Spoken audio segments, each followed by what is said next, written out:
Welcome back to the Now Tampa Bay. Mother Nature certainly hitting the Tampa Bay area hard these past few days. The pictures we've been seeing just truly incredible. Luckily, the rain has seemed to stop in most places, but there are still areas of town dealing with all of those floodwaters. Officials are warning you to stay out of the water in the streets. Christy Post joining us now. Christy, she worked really hard on this story today just to bring this to you. That water, gross is not the word for it. Well, think about it. If your dog goes to the restroom outside and the owner doesn't do their due diligence and pick it up, that probably washed away in the floodwater. And people were just sticking their faces in it. Exactly. And not only that, but overflowing sewage. We saw some of that coming up in the floodwater. Well, that's in there too. And if you get any of that in your system, it could be dangerous, even deadly. So we tested a water sample to give people hard evidence of what's really in there.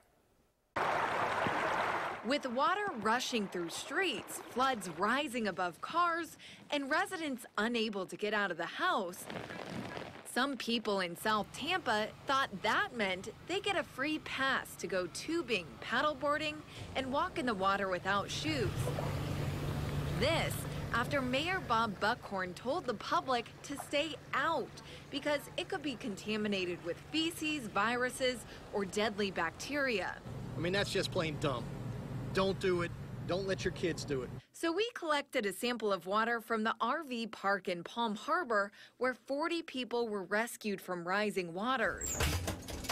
Advanced Environmental Laboratories agreed to test it for us. It'll pull water through, but bacteria gets caught. Dale Uvino is looking for fecal matter and E. coli. The water will turn bright yellow, then has total coliform, and if it has E. coli, it'll fluoresce blue under a UV light. However, the test takes 24 hours to see results. And tomorrow at this time,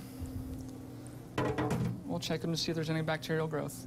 But to give you an idea of what he might find, a few weeks back, the Environmental Protection Commission tested a canal in northeast Tampa and Brushy Creek in Town and Country, finding so many feces, it was too much to count. And since the rain hit, the agency has received several reports of sewage overflow. To prove how dangerous swimming in the water can be, 2 years ago, a 12-year-old boy in southwest Florida contracted a rare brain-eating amoeba after playing in a drain that collects rainwater.